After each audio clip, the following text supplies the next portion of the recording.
Assalamualaikum warahmatullahi wabarakatuh. Jumpa lagi dengan saya Sirajul Munir.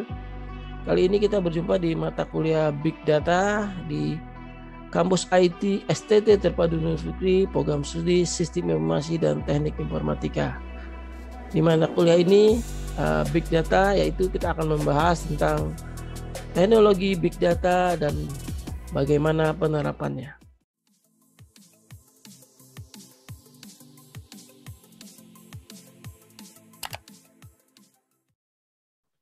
Kali ini di mata kuliah Big Data kita akan bahas tentang Big Data dan Data Warehouse.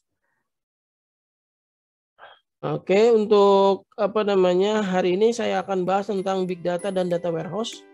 Jadi dari roadmap perkuliahan kita ini termasuk bagian dari materi di Big Data adalah membahas tentang Data Warehouse terkait dengan Big Data. Meskipun sebelumnya di semester 4 kalau nggak salah ya, kalian sudah dapat juga mata kuliah data warehouse gitu ya, tapi lebih ke arah bagaimana menerapkan query SQL ya, skema bintang gitu ya, kemudian arsitektur data warehouse. Nah, kalau yang di big data ini lebih bagaimana nanti integrasinya, bagaimana nanti kaitannya antara big data dan data warehouse juga. Dan juga nanti ada satu lagi istilah namanya data lake ya. Nah, ini kebetulan kemarin tuh dosen-dosen juga sudah mengikuti training yang diselenggarakan oleh Kementerian Ristekdikti untuk meningkatkan kompetensi dosen ya di bidang machine learning ya. Nah, di antara materinya dialah tentang data lake di situ ya, menggunakan teknologi AWS gitu ya. Mungkin ini memang agak advance teknologinya, tapi tidak ada salahnya kalian mengenal juga teknologi data lake nanti ya. Oke, saya masuk ke materi slide-nya. Ini nanti bisa di-download di sini ya materinya, PDF-nya. Oke, saya masuk ke dalam data lake gitu ya. Jadi tadi ya saya sudah buka bagaimana nanti big data dan data warehouse itu saling berkaitan karena menyangkut data. Di situ ada kata kunci data yang dipakai bersama-sama ya. Di situ pasti ada kaitannya ya. Apalagi nanti ada yang lebih besar lagi namanya data lake gitu ya. Lake itu apa? Danau ya gitu. Danau data gitu ya. Kalau big data teknologinya data warehouse masih cakupannya agak tidak begitu besar, meskipun sudah besar ya, tapi data lake itu sudah lebih besar lagi dari data warehouse ya.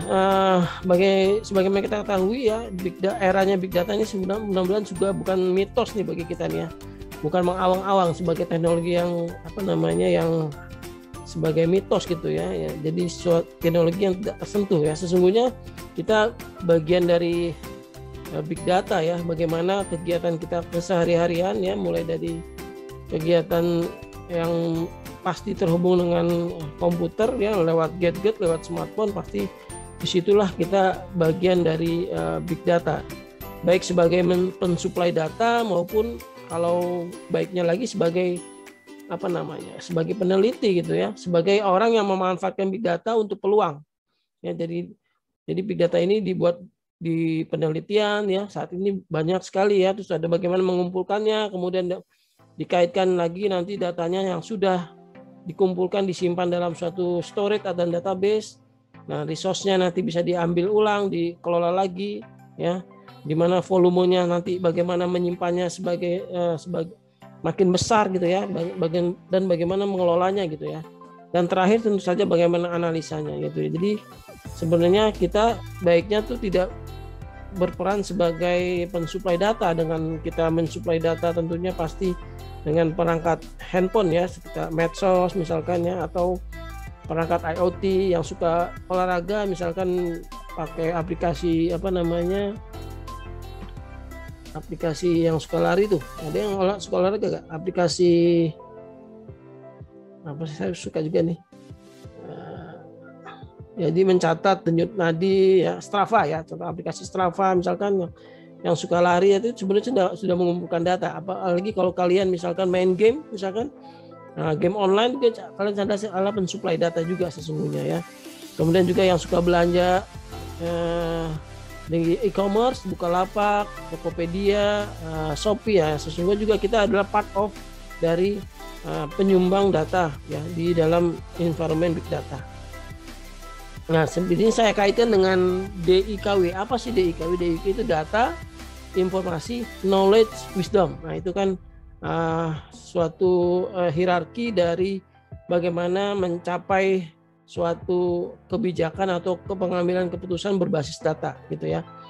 Jadi apanya yang terjadi saat ini, realitanya yang terjadi saat ini sebagai suatu yang tidak terstruktur, tidak teratur, tidak yang kacau gitu ya, itu bisa diambil kemudian dilakukan identifikasi sebagai suatu data yang berpola misalkan gitu ya. Contohnya saat ini yang masih terjadi adalah pandemi ya, masa pandemi ini ya kan realitasnya adalah pandemi terjadi di seluruh dunia gitu ya. Bagaimana pandemi Covid ini memporak-porandakan ya kehidupan masyarakat dari ekonomi, sosial, bahkan ya, mungkin tanda kutip bisa keagamaan juga gitu ya, di mana kita dibatasi untuk berkegiatan. Nah, itu adalah realitanya gitu ya. Nah, bagaimana nanti ini diolah datanya, dikumpulkan misalkan ya berdasarkan misalkan dalam hal kasus tertentu, misalkan kasus vaksin misalkan. Nah, bagaimana hasil vaksinnya yang telah diterapkan ya di beberapa negara gitu ya. Nah, itu diukur di vaksin yang dibuat, diuji apakah sudah tingkat anjurannya sudah sampai berapa persen misalkan. Itu adalah dari realita yang ada dikumpulkannya ya.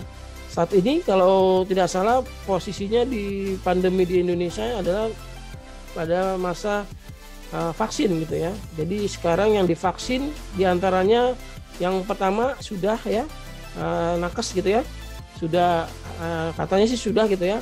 Kemudian berikutnya adalah yang lansia. Nah, sekarang lansia dan sekarang lagi didata ini ya dosen dan guru ya. Jadi dosen dan guru termasuk saya nanti udah didaftarkan nih untuk kalau kampus-kampus negeri bahkan sudah suntik tuh dosen-dosen saya tuh yang di IPB itu udah pada suntik gitu ya. Ya. Habis dosen nanti baru mungkin mahasiswa nih kalian nih gitu ya. Sehingga diharapannya nanti di bulan setelah pandemi selesai sudah berjalan normal gitu ya. Itu ya. Jadi realitanya di situ data semua.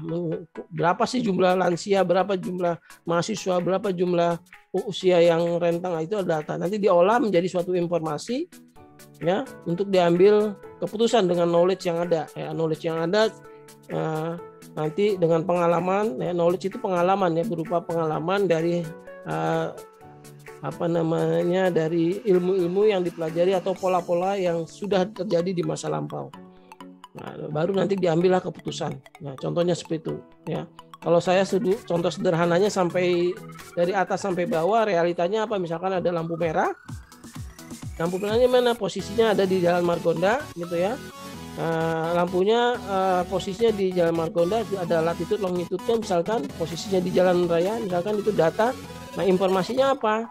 Ya, nanti akan berwarna merah misalkan atau berwarna hijau ya misalkan dan kuning ya. Kemudian dengan knowledge yang ada dia akan mengetahui kalau di data lampunya merah dia harus berhenti, hijau siap udah jalan gitu ya, kuning siap-siap. Nah, nanti kalau yang bijaksana mengambilnya maka dia kalau merah pasti dia berhenti. Ya, yang tidak bijaksana mengambilnya di-apply ya, diimplementasikannya.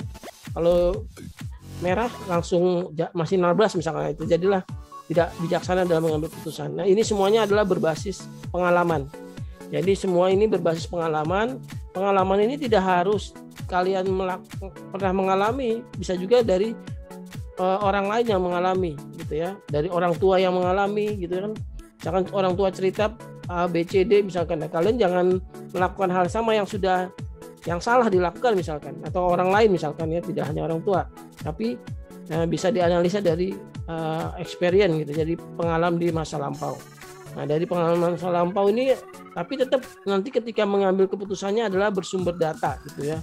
Jadi ada istilahnya dari pengalaman ini dengan data itu harus imbang gitu ya. Ketika kalian mengambil keputusan, jangan berbasis datanya banyak tapi nggak punya pengalaman. Nah, itu juga jomplang nanti ketika mengambil keputusan. Datanya banyak tapi nggak pengalaman, jadi sia-sia datanya gitu ya. Sudah tahu datanya misalkan strategi main bola lah misalkan ya, sudah tahu misalkan datanya nih backnya lagi pada ini, pada pada cedera misalkan ya datanya, kemudian keputusannya gimana main ya, sehingga akhirnya sampai posisinya sekarang peringkat 8 gitu ya. Siapa itu ya? Berbasis data. Harusnya dari pengalaman juga harus imbang gitu kan. Ya. Mungkin ada fokus misalnya itu dari pengalaman bagaimana. Jadi pengambilan keputusannya pun harus seimbang antara pengalaman dengan data gitu ya. Jangan sampai banyak pengalamannya ya, pengalamannya sudah malang melintang di mana misalkan ya, sudah banyak tapi dia tidak berbasis data, itu juga percuma. Nah, karenanya antara pengalaman atau experience ini dengan data harus berimbang sehingga dihasilkan keputusan atau yang tepat nanti gitu ya. Nah, itulah makanya kalian belajar bagaimana semua adalah bersumber dari data ya, tidak berdasarkan insting gitu ya. Nah, mungkin insting juga bisa tercipta karena pengalaman ya. Contohnya insting kalian mengendarai mobil misalkan itu dari pengalaman kalian mengendarai gitu kan. Nanti ketika kalian sudah jam terbangnya sudah tinggi, paham tuh di sebelah kanan ada motor lewat, sudah bisa paham gitu, sudah bisa refleks sendiri gitu ya. Nah, intuisinya tinggi. Nah, itu juga berdasarkan pengalaman. Jadi data dan experience itu sangat penting ketika mengambil keputusan. Jangan jomplang antara data dan experience gitu ya. Baiknya berimbang gitu ya. Jika yang orang experience pengalaman tapi datanya kurang, maka dia harus cari data lebih. Jika yang punya data banyak, maka carilah orang yang pengalaman untuk mengcombine sehingga dihasilkan keputusan yang terbaik gitu ya. Nah, ini kalau di komputasi seperti ini ya, kalau data ibaratnya titik-titik gitu ya, belum ada Messi gitu ya, Messi aslinya kacau gitu ya, masih belum berpola ya. Kemudian akhirnya dikurasi, dikumpulkan, dijadikanlah informasi misalkan. Nah, sudah dapat informasinya, lalu nanti dengan knowledge dihubung-hubungkan ya. Data ini dengan data ini ada hubungannya loh misalkan antara misalkan di aplikasi e-commerce antara orang yang suka belanja misalkan produk A pasti dia akan beli produk B gitu ya misalkan beli komputer pasti dia beli cover beli laptop misalkan, dia pasti akan beli itu covernya, atau beli handphone akan beli shieldnya pelapis handphonenya, kacanya itu ya pasti akan beli itu ya, dan itu dihubung-hubungkan.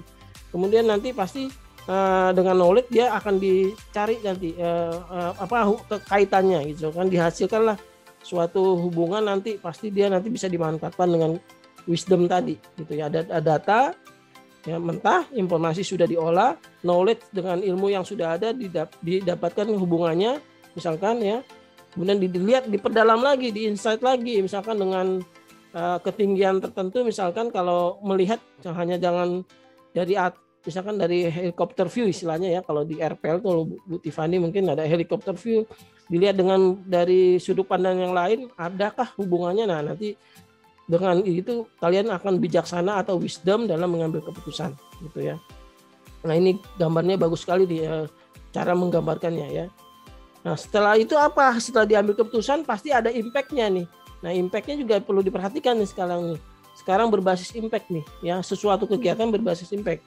Bahkan penilaian kampus kita nih ya, misalkan dari Riksdidik itu berbasis impact. Misalkan contohnya apa? Ini misalkan asumsinya proses pembelajaran nih, data sampai wisdom itu proses pembelajaran kalian di kampus. Maka impact-nya apa setelah lulus? Nah, nanti bisa dicari nih impact-nya nih terhadap sosial bagaimana, nanti terhadap ekonominya bagaimana misalkan. Nah, itu bagian dari suatu evaluasi dari suatu perguruan tinggi yang berhasil. Misalkan cepat didapat kerjaan misalkan ya. Kemudian jenjang karirnya juga naik misalkan. Nah, itu impact-nya nanti seperti itu. Kalau riset impact-nya nanti banyak yang merujuk misalkan gitu ya. Nah, itu ada impact-nya. Jadi impact yang dihasilkan ini bahkan sekarang sebagai suatu parameter untuk menguji apakah sukses gitu kita dalam belajar. Nah, kalian juga demikian tuh nanti ketika setelah selesai, apakah impact kalian tuh bisa menaikkan derajat atau istilahnya, atau menaikkan kebanggaan orang tua misalkan ya. Misalkan bekerja dengan baik, bisa wira swasta atau apalah misalkan ya. Itu adalah impact ya kepada masyarakat juga dan kepada lingkungan gitu ya. Jadi adalah istilahnya di sini data, informasi, knowledge, insight, wisdom, sama-sama ya, lebih mendalami lagi di situ. Kemudian adalah impact gitu ya. Nah, makanya nanti keputusan-keputusan kita itu berbasis data driven decision. Jadi ada di sini saya gambarkan ada 7 tahapan ketika kalian mengambil keputusan nanti. Ya, contohnya berdasarkan tahap pertama adalah mendefinisikan objek apa yang akan kalian teliti ya. Kalau misalkan riset itu objek apa yang akan kalian teliti nih? Ya kan kalian lagi mau TA juga nih ya. Pada menghubungi saya TA-nya, mungkin saya agak sibuk sendiri, nanti belum sempat saya balas beberapa gitu ya, karena memang kesibukan. Nah, misalkan objek TA-nya. Nah, kalau perlu kalian ketahui untuk TA kalian nih, kalau yang pagi itu harus diarahkan oleh dosen, jadi tidak bisa mengajukan topik sendiri gitu ya. Jadi temanya nanti ngikutin dosen gitu ya, ngikutin dosen temanya ya, atau didiskusikan dengan dosen. Jadi tidak tiba-tiba saya ingin buat aplikasi buat sekolah misalkan, itu nggak bisa seperti itu, karena diarahkan nanti sesuai dengan topiknya dosen. Contohnya Pak Hilmi misalkan topiknya tentang identifikasi buah melon gitu ya, contohnya algoritma dengan, nah itu contohnya seperti itu. Atau Pak Zaki misalkan penelitian tentang apa ya kemarin ya, tentang aplikasi buat mendeteksi janin misalkan ya. Atau Pak Rio tentang machine learning. Nah itu ya hubungan seperti itu ya. Kalau pengembangan web nanti ada Pak Nasrul, ada saya, tapi ke arah nanti saya lebih ke arah cenderung nanti ke arah geoinformatika nanti ya. Misalkan sistem informasi geografis tuh lebih ke arah situ ya. Kalau Pak Nasrul mungkin ke arah buat mendukung pendidikan nanti gitu ya. Gitu. Nah itu nanti mungkin ada sesi sendiri nanti untuk bahas tentang TA ya. Ini saya balik lagi ke sini. Nah, jadi bagaimana mendefinisikan objek ya, objeknya apa? Kemudian langsung dianalisa nanti kebutuhannya apa, misalkan ya dilakukan hipotesa, misalkan COVID ya, misalkan definisinya adalah saat ini adalah COVID misalkan. Nah, suatu saat pasti COVID akan berakhir nih, akan selesai nih misalkan ya. Nah, apa yang kira-kira hipotesanya tuh yang akan booming nih? Nah, untuk mengantisipasi ini apa yang akan booming misalkan ya. Nah, kebutuhannya apa yang diperlukan misalkan. Ya, misalkan contohnya misalkan kemungkinannya akan booming adalah para wisata misalkan ya. Nah, misalkan gitu ya. Apakah yang akan kalian lakukan terhadap pariwisata dengan kemampuan kalian misalkan diidentifikasi situ. Contohnya saya nih lagi mengembangkan aplikasi untuk wisata unggulan. Nah, gitu ya. Harapannya nanti ketika wisatanya booming ya bisa dimanfaatkan tuh. Contohnya seperti itu ya. Kemudian nanti ada build data proses, ngumpulin datanya. Nah, kalau misalkan yang sifatnya mengenerate data, yaitu dia harus bikin alat nih misalkan untuk mengenerate data, nanti baru mengumpulkan data ya. Kalau saya mungkin kalau tadi ya untuk wisata unggulan saya harus survei nih, saya butuh orang untuk survei ke wisata jalan-jalan nih kalian misalkan, kalau jadi tim saya tuh jalan-jalan ke Bandung misalkan, ngumpulin tuh wisata kuliner misalkan, nanti dikumpulin datanya, dikolek data, kemudian dianalisa nanti di sini, baru buat pengambilan keputusan. Orang sukanya kalau ke Bandung kemana sih misalkan, kuliner apa sih ya, itu bagian dari riset tuh ya. Jadi semua keputusannya tuh berdasarkan data driven gitu ya. Nah ini jadi semuanya adalah bersumber dari data gitu ya, bersumber dari data ya. Dari datanya bisa dari ekonomi, sosial ya, atau dicari sendiri. Kemudian ada proses agregasi data. Agregasi data itu ngumpulin ya, membersihkan, ada praproses, ada menyimpan nanti nih ya. Ini tahapan data aggregation itu ini 3, 4, 5 ini ya.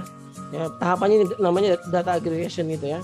Kemudian dieksplorasi ya, dianalisa di sini ya, dianalisa, dieksplorasi, tapi tentu saja dengan bantuan machine learning ya. Sekarang kan eranya machine learning nih, dengan algoritma tertentu gimana nanti bisa dianalisa misalkan kapan COVID berakhir misalkan. Kemudian dari sekarang misalkan peluang apa yang akan terjadi ya dengan data-data yang ada terhadap para wisata misalkan, bisa dianalisa tuh gitu ya. Kemudian juga bagian pendidikan bagaimana tuh ya. Sekarang yang lagi booming itu kartu pekerja. Kalian ada gak yang kartu pekerja tuh? Dari pemerintah dapat fasilitas itu nanti pembelajaran online wajib gitu ya. Satu orang tuh 300.000 misalkan, 350.000, 300.000 gitu ya. Nah, bayangkan misalkan kalian buat konten nih, kalian lagi bikin konten belajar ya. Nanti bisa cari tuh pembelajaran online apa yang akomodasi itu. Kalian bikin konten bahan ajar yang paling disukai orang yang lagi nyari kerjaan, apa misalkan? Bikin CV misalkan. Apalagi ya. Kalian juga lagi ngerjain ya, atau bikin apa nih? Bikin apa namanya tadi? Cara bagaimana belajar mobil, dibikinin video, misalkan dibikin konten, itu banyak tuh nanti ininya ya. Bayangkan di seluruh Indonesia yang 1.000 orang aja dari produknya, kali 3.000. Nah, udah berapa nilainya tuh, value-nya ya. Nah itu ya, ini intermezzo aja ya, bagaimana nanti dibutuhkan analisa data situ ya. Nah jadi big data ini nanti di sini pengambil perannya di sini, jadi untuk pengambilan keputusan. Gitu, ya. Saya belum masuk data warehouse-nya ini ya. Ya, jadi sumber dari big data sebagaimana yang sebelumnya sudah dijelaskan. Jadi sebenarnya dalam ini saya ambil skopnya kecil dalam suatu organisasi ya. Organisasi itu perusahaan atau departemen atau kampus misalkan ya. Perusahaan-perusahaan besar misalkan taruhlah misalkan perusahaan apa ya, Telkom misalkan, Indosat atau BCA atau BNI misalkan. Nah itu pasti ada faktor data, sumber datanya itu bisa dari internal maupun eksternal. Ya, nanti format datanya ada yang terstruktur, ada yang tidak terstruktur. Ya. Nah, nanti format datanya itu nanti bisa di generate ya, atau dihasilkan dari suatu alat misalkan gitu ya. Nah, ini sumber-sumber data sebagaimana sebelumnya kita ketahui ya, dari medsos juga banyak ya, lewat organisasi apa nih misalkan ya, memantau pendapat tentang layanan dari suatu organisasi bisa lewat medsos juga gitu ya. Dan dari human generator juga ada sih, dari video dan seterusnya nih ya. Nah ini bagaimana nanti sumber dari big data ini sudah dibahas di pertemuan sebelumnya. Dan juga bagaimana nantinya ini ya, ada istilahnya V-nya sekarang berkembang lagi, tidak hanya 5 tapi 10 V. Mulai dari volumenya datanya besar, sampai dengan kecepatan pertumbuhan datanya besar, kemudian variasi datanya juga banyak gitu ya. Kemudian kebenarannya, keakuratannya juga harus diterisi, dianalisa, dan juga nilai bisnisnya adalah besar. Ini ya. Nah, tapi muncullah berikutnya nih. Bagaimana validitasnya, variabilitasnya, keberagamannya ya, venue, ada vokal dan seterusnya. Ini cocok logi ya, tambahkan feel apa lagi yang pas gitu ya. Tapi intinya sih big data itu ini yang 5V ini yang perlu kalian pahami nanti ya. Volume, velocity, variety, veracity, value gitu ya. Ada 5 gitu ya. Nah, kalau masuk lagi di sini di ekosistem big data, jadi tadi ya, big data itu ngumpulin datanya dari berbagai macam ya, dari aplikasi mobile, cloud, transaction, dari eksternal data, dari online proses, dari kumpulkan semua data-datanya yang bersifat big data. Kan sudah sebelumnya sudah dijelaskan bagaimana data ada dua ya, data tidak terstruktur sama data terstruktur. Nah, data yang terstruktur nanti dia bisa kita simpan dalam suatu platform yang namanya data warehouse gitu ya.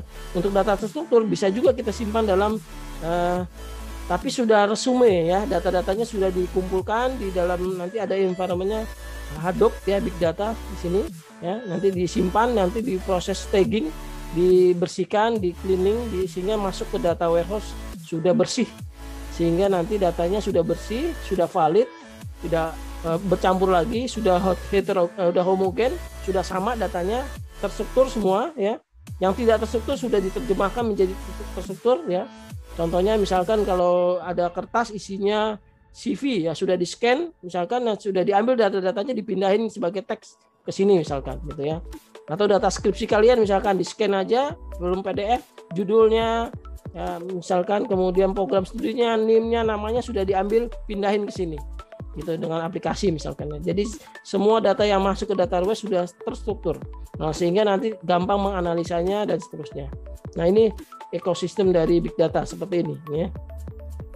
Mungkin ini berasa sekali ketika di e-commerce ya, perusahaan-perusahaan e-commerce itu sumber datanya seperti ini nih. Gojek ya, atau transportasi itu sumber datanya bisa dari online application ya. External data source juga pasti ada dari mereka ya. Misalkan external data source-nya contohnya daftar list of drivernya ya, atau dari HP mobile, dari cloud juga ada, dari transaction. Nah ini pasti banyak nih datanya nih. Kalau perusahaan-perusahaan startup besar ya seperti Grab, Gojek ya, atau yang perusahaan e-commerce ya, Bukalapak, Tokopedia pasti punya semua data ini ya.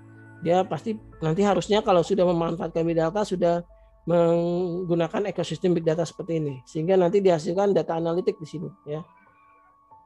Nah, ini hanya penjelasan aja dari ini komponen-komponennya ya tadi ya, sumber datanya. Nanti di sini gambarnya dijelaskan di teks ini ya.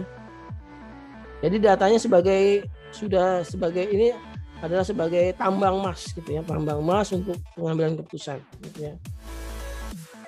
Nah, yang saya akan fokus ke sini enterprise data warehouse-nya, di fokus di sininya nih, data warehouse-nya ini. Ya, apa sih data warehouse gitu ya? Ya, definisinya apa sih data warehouse di sini? Jadi saya masuk, data warehouse adalah sistem yang mengumpulkan data dari berbagai sumber dalam suatu organisasi untuk tujuan pelaporan dan penampilan data untuk ditampilkan atau visualisasi dan analisis. Jadi tujuannya itu ya. Jadi dikumpulin data dari berbagai sumber, dari suatu aplikasi customer relationship management, dari aplikasi enterprise resource planning, dari aplikasi billing, dari aplikasi supply chain, misalkan dikumpulin semua, masukin ke data warehouse lewat suatu proses yang namanya extract, transform, loading ya. Ini ada proses di tengah sini untuk menyimpan ke data warehouse. Nah, nanti data warehouse ini akan diakses oleh aplikasi, oleh user, end user, sehingga didapatkanlah laporan-laporan atau data dalam bentuk grafik atau chart atau dalam bentuk business intelligence, sehingga nanti manajer pengambil keputusan berbasis data. Itu adalah data driven decision gitu ya. Jadi mengambil keputusan berdasarkan data gitu ya. Oke, di sini ada extract, transform, loading ya, itu prosesnya tadi ya di sini ya. Di sini ada mekanisme lagi extract, transform, loading ya. Nah, bagaimana diekstrak datanya ya, misalkan dari sistem informasi kepegawaian, dari sistem informasi layanan pelanggan, dari sistem informasi penjualan, dimasukkan ke dalam suatu yang namanya staging. Staging itu untuk memfilter sesungguhnya data-data yang masuk ke dalam data warehouse harus berupa data-data yang bersih.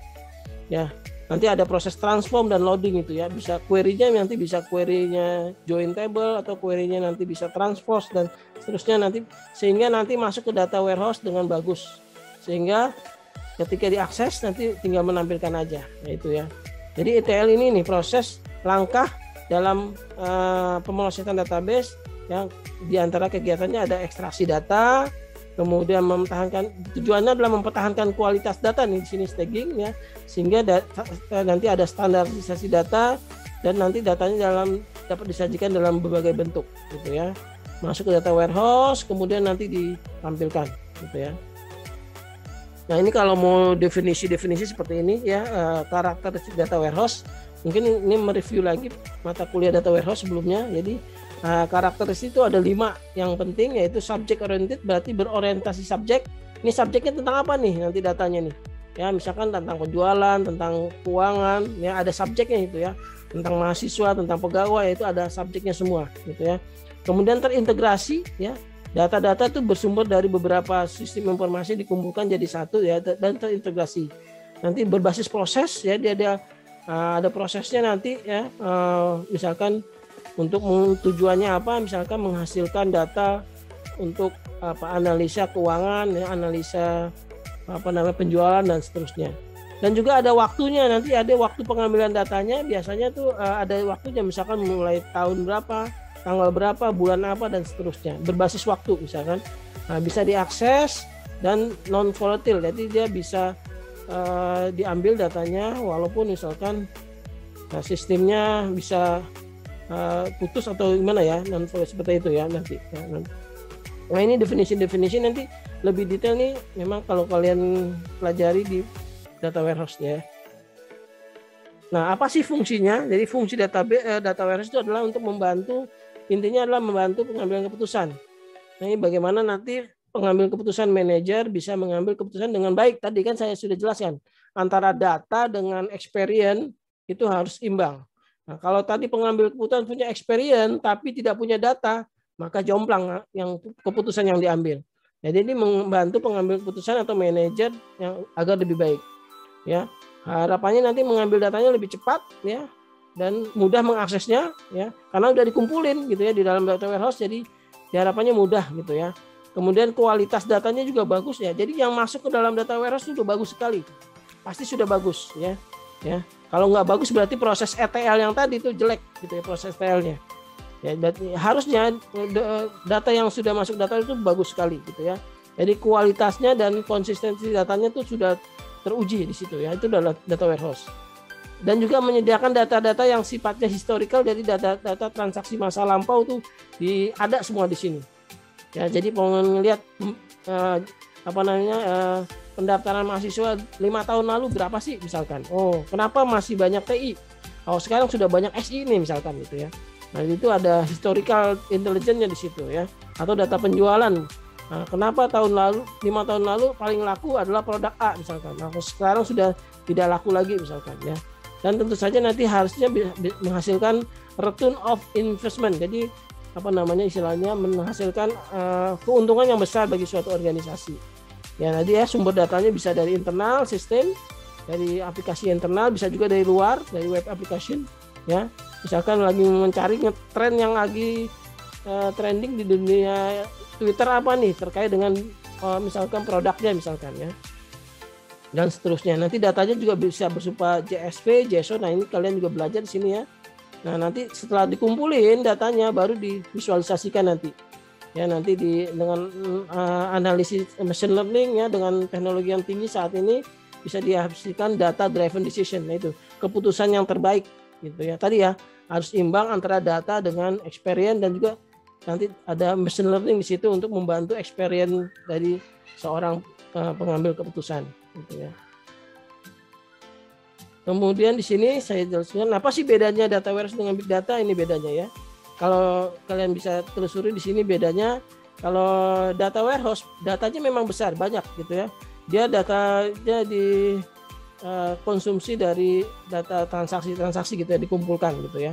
Nah, kalau data warehouse big data, dia datanya juga banyak, tapi cenderung datanya adalah besar. Data-datanya besar. Ya, ukurannya, volumenya, kecepatannya juga besar, dan dia pasti perlu bantuan yang namanya HDFS, yaitu namanya Hadoop File System untuk memprosesnya gitu ya. Kalau ini besar tapi banyak tapi tidak besar mungkin data. Tapi kalau big data ini datanya bisa besar ukurannya gitu ya, dan juga kecepatan pertumbuhannya besar gitu ya. Nah, kalau di sini ada datanya, nanti ada fokus ke analitik sini ya. Jadi sudah bagus datanya, berbasis waktu dan berbasis object oriented ya, subject oriented itu ya. Ada timelinenya, jadi waktunya tuh kapan. Nah, ini di sini. Kalau di sini dia masih bisa aja data-data yang belum selesai bisa masuk juga. Kalau ini data-datanya sudah selesai, history biasanya. Kalau di sini, kalau big data tuh data-data yang masih berlangsung, yang live itu masih masuk gitu big data misalkan ya. Misalkan data log, data apa bisa masih masuk gitu ya. Atau data dari googling atau dari Twitter ya itu. Kalau data yang di data warehouse itu data history, data masa lampau, walaupun bedanya sehari gitu ya. Tapi kalau ini masih berjalan datanya ya. Nah, biasanya datanya yang di data warehouse yang tersimpan adalah data-datanya sudah terstruktur di data warehouse ya. Jadi nanti sudah terstruktur. Tapi kalau big data bisa dua, bisa yang terstruktur ataupun tidak terstruktur gitu ya. Nah, berarti tadi subject oriented ya. Sehingga dapat memudahkan dalam pengambilan keputusan. Dia juga subject oriented, tapi dia platformnya nanti berbeda-beda dalam hal nanti platform hardware-nya juga beda, nah software-nya juga beda nanti di situ ya. Nah, kalau data warehouse cukup dengan RDBMS jalannya, tapi kalau big data tidak cukup dengan RDBMS. Dia pasti butuh suatu platform lain karena tadi data-datanya besar gitu ya. Kalau data warehouse dia cukup dengan MySQL, Postgres, Oracle atau misalkan cukup. Tapi kalau di big data tidak cukup dengan database konvensional. Dia perlu pendekatan big data, Hadoop dan seterusnya ya. Itu bedanya data warehouse dengan big data. Nah, saya masuk lagi nih. Ada lagi data mart. Nah, data mart itu kan ada Alfamart gitu ya. Nah, itu kan mart itu warung toko gitu ya. Jadi sebenarnya mart ini untuk kebutuhan unit kerja. Di sini saya garis bawahi unit kerja. Jadi data-data yang sudah kita kumpulkan lewati proses pengumpulan staging, kemudian ada warehouse masuk ke sini. Nah, datanya ini nanti dipecah-pecah, diambil sesuai dengan kebutuhan. Misalkan untuk bagian keuangan dia ngambil sendiri, punya data sendiri namanya data mart istilahnya. Ya bisa aja komputernya terpisah gitu ya, atau dalam komputer yang sama dengan bagian logik atau skema yang berbeda misalkan. Itulah namanya data mart. Jadi diambil lagi pecahan-pecahan dari data warehouse, dikhususkan untuk bagian atau unit organisasi tertentu. Misalkan lagi processing sendiri, sales sendiri, inventory sendiri, sehingga nanti masing-masing bisa aplikasi end usernya nanti bisa mengakses data mart. Tidak lagi mengakses data warehouse tapi data mart karena sudah spesifik bagi unit kerja gitu ya. Nah, di sini juga data mart gitu ya. Jadi data mart ini merupakan sub bagian dari data warehouse. Jadi seluruh datanya itu diambil dari data warehouse dan digunakan untuk kebutuhan dari suatu unit gitu ya. Nah, untuk menganalisa data nanti ya. Jadi datanya spesifik kebutuhan dari suatu departemen aja, itu adalah data mart gitu ya. Nah, nanti di dalam mendesain data mart itu ada pendekatan top down design. Ini yang terkenal ini ya. Ini teorinya yang memperkenalkan data warehouse, yaitu namanya orang ini Bill Inmon. Dia membuat suatu arsitektur data warehouse berdasarkan 5 layer.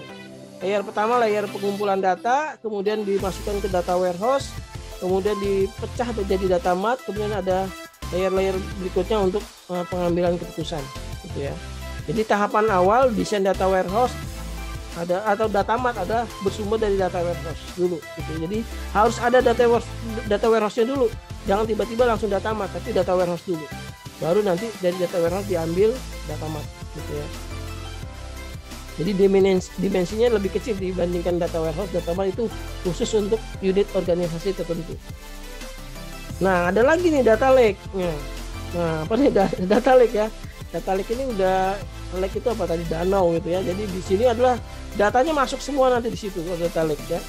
Jadi dia storage, jadi mengumpulkan dari storage yang ada, dikomputasi di semua dengan skala besar nanti gitu ya. Jadi nanti ada analitiknya bisa dilakukan di dalam sini dengan machine learning dan seterusnya ya. Nah, nanti diharapkannya tidak ada prosesnya. Di data lake itu tidak ada proses ETL. Jadi datanya itu langsung masuk ke dalam suatu danau data gitu ya. Masukin data semua gitu ya, tanpa perlu dibersihin dulu datanya. Jadi tidak ada proses kurasi data atau men-summary data, tidak ada. Jadi semua data begitu datang langsung masukin semua ke situ ya. Ya, diharapkan nanti mereduce proses ETL, karena ETL ini, extract transform ini bagian dari proses yang susah juga ya, bagaimana nanti mengaruhi proses pengumpulan data ya. Nah, dia jadi lebih pengembangan dari database sebenarnya gitu ya, dari data lake ini. Nah, ini kalau tradisional seperti ini ya, data warehouse seperti ini, ada sumber data masuk ke data warehouse, masuk ke sistem pengambilan keputusan misalkan gitu ya. Di sini tahapannya seperti itu ya, ada transaction. Nah, di sini ada sebelum sini harusnya ada satu step di sini ya. Satu step lagi adalah apa tadi, ETL gitu ya. Ini yang tradisional gitu ya. Tapi kalau ini dia langsung semuanya masuk ke data lake ya, baru nanti data warehouse-nya baru ada muncul di sini. Ya, hasil query-query-nya di sini ya. Nanti data warehouse-nya justru setelah data lake di sini. Ya, ada layer lagi untuk DW query data warehouse-nya, terus ada big data, ada internet. Jadi semuanya bersumber dari sini semua. Ya, semua datanya bersumber di sini semua. Jadi tidak perlu lagi proses kurasi, istilah saya bilang, untuk membersihkan data gitu ya. Nah, ini data lake gitu ya.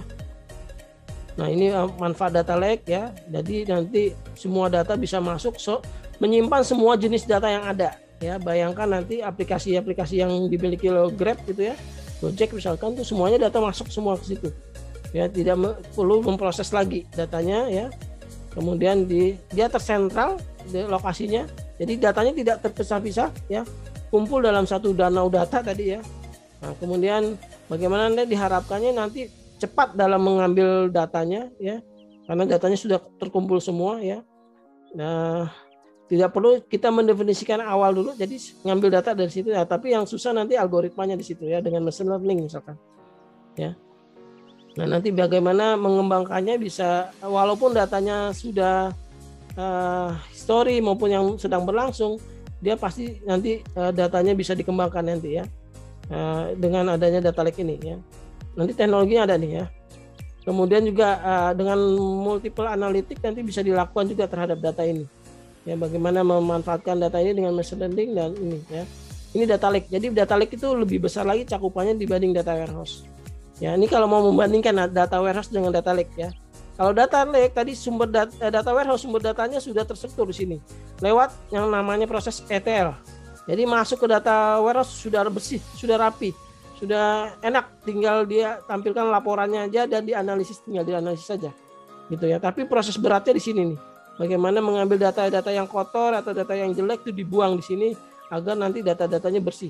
Contohnya data kotor apa sih? Misalkan ya data nol. Misalkan kalau kalian ngisi formnya nggak keisi semua, nanti nggak masuk ke sini nih, harus diisi semua misalkan ya. Jadi data-data yang kosong atau tidak dimunculkan di sini, tidak disimpan ya. Nah, bedanya dengan data lake semua tidak ada proses ini kurasi data di sini ETL. Jadi semua datanya baik yang terstruktur maupun tidak terstruktur masuk semua. Kalau data warehouse tuh yang masuk sudah terstruktur. Gitu ya. Kalau di sini big data juga bisa masuk ke sini nih ya. Data lake ya, kemudian baru diproses. Nah, di sinilah prosesnya di sini. Ya baru reporting. Jadi sebelum reporting ada proses lagi. Kalau data warehouse enggak, sudah terima beres nih reporting sama analitik. Tinggal query aja ke sini muncul datanya, gambar grafiknya, ya. Tapi kalau di data lake dia harus diproses dulu. Nah, ini prosesnya pakai apa tadi? Pakai machine learning tadi prosesnya. Nah, ini prosesnya menggunakan machine learning ya. Nah, ini datanya dikumpulkan nanti business intelligence seterusnya ya. Nah, itu data lake. Jadi era sekarang tuh eranya data lake. Mungkin yang berasa ini bagi perusahaan-perusahaan besar ya di dunia nih ya. Seperti Google, AWS misalkan, atau perusahaan-perusahaan perbankan misalkan, ini memanfaatkan istilahnya namanya data lake gitu ya. Nah, ini kalau ingin membedakan antara data lake dengan data warehouse ya. Secara data aja terstruktur yang untuk data warehouse, tapi yang data lake tidak terstruktur. Ya, ada RDBMS, ada non RDBMS gitu ya. NoSQL dan SQL yang ada di situ kalau di data lake. Berbasis skema read ya. Kalau dia write ya, menulis ke database, kalau dia baca dulu. Ya, kalau dia nih hanya ini ya, menulis ke situ, kalau dia baca kemudian di skemanya diolah lagi gitu ya. Nah, pasti ini cost-nya nih dibandingkan ya, kualitas datanya nih juga ya. Kalau yang nih yang data quality pasti lebih baik data warehouse dibandingkan data lake. Karena data warehouse itu sudah bersih datanya, jadi high curated, jadi datanya sudah pasti enak ditampilkan datanya ya. Nah, kebutuhannya biasanya untuk bisnis analis, untuk data warehouse. Kalau ini untuk data scientist atau programmer, developer nih, nanti ngambil data terus ada proses lagi masukin ke data warehouse sebenarnya gitu ya, tersentral juga gitu ya. Nah, ini bedanya data lake dengan data warehouse. Kemudian teknologinya nih, mungkin kalian pernah dengar nih teknologi yang sekarang dipakai ada Amazon ya, AWS, Amazon ya. Nah, nanti kita mungkin saya pengen nyoba-nyoba Amazon juga nih, kalian mungkin bisa nanti ya. Mungkin dengan Pak Rio mungkin ya, nyoba-nyobanya ya. Mungkin saya fokus ke sini nih. Kita pakai NoSQL, kita pakai bukan Cassandra deh. Saya mau pakai MongoDB aja di sini. Database-nya MongoDB, NoSQL. Nanti Elasticsearch dengan Pak Rio belajar juga ya. Ada juga Spark nih buat environment-nya nih ya, environment dari Spark ya. Nanti ada Jupyter Notebook di sini ya. Nah, ini masih banyak teknologi ya untuk di data lake diterapkan gitu ya. Oh ya, untuk tugas kuliahnya nanti saya minta kalian buat blog tentang artikel ya di blog kalian. Ya, pasti kalian punya blog, atau kalau nggak punya bikin gitu ya. Misalkan di WordPress atau di mana gitu ya, pasti ada blog yang free. Nah, tapi cerita tentang teknologi ini. Apa sih big data, data warehouse, data mart, dan data lake. Nanti ditaruh di situ. Deadline-nya 30 April. Kemudian nanti di linknya ada di sini nih, kalau bisa diakses nanti. Nah, nanti dimasukin name, kemudian nama, kelasnya TI1, ada sampai TI4 ya, jangan lupa ya. Nah, judul artikelnya apa? Judulnya misalkan pokoknya dikasih judul ya, judul artikelnya, kemudian URL webnya apa dipakai di sini. Gitu ya. Oke, silakan jika ada pertanyaan. Oh ya, jangan lupa di absen name, nama, prodi ya, kelas. Ya, memang kita materinya masih pertemuan ketiga ini masih teori ya, teori tentang big data.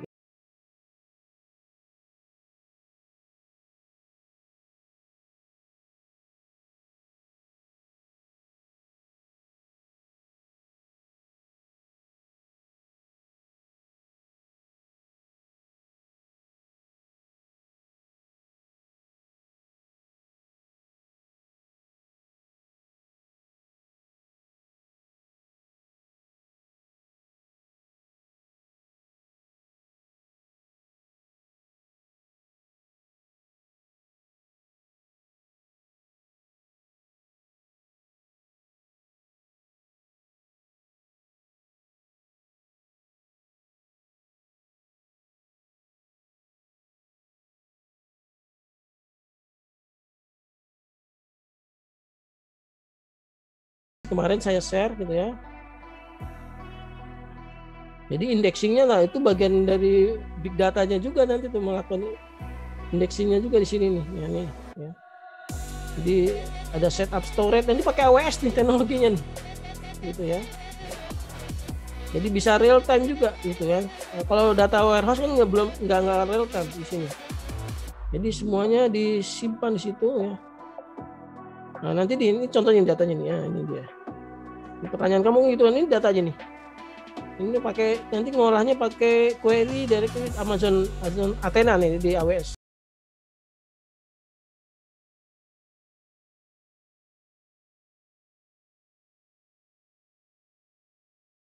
Tabel-tabelnya ada gitu ya. Pasti ada proses indeksnya. Jadi ketika meletakkan data di situ ada indeksnya itu ya. Tapi mekanismenya dia pakai teknologi ini nih yang baru di sini nih ya. Nah, ini bagaimana nih? Ini implementasinya nih ya dengan Amazon Athena nih. Ya, biasanya nih ini berbasis Python codingnya nih. Ya. Ini visualisasi datanya nih sudah lengkap di situ. Yes. Kebetulan kita ada kok yang AWS buat belajar, nanti saya minta dikoordinir deh sama Pak Rio, mungkin bisa nyoba-nyoba nih AWS kalian ya. Atau udah punya AWS semua? Udah ada nggak? Nah ini AWS. Jadi ada Rifki, tetap ada proses indeksingnya di situ ya. Pak, baik Pak. Ya. Demikian mata kuliah Big Data kali ini. Saya tutup dengan baca alhamdulillah, wassalamualaikum warahmatullahi wabarakatuh. Jangan lupa ya, subscribe, like, and share videonya.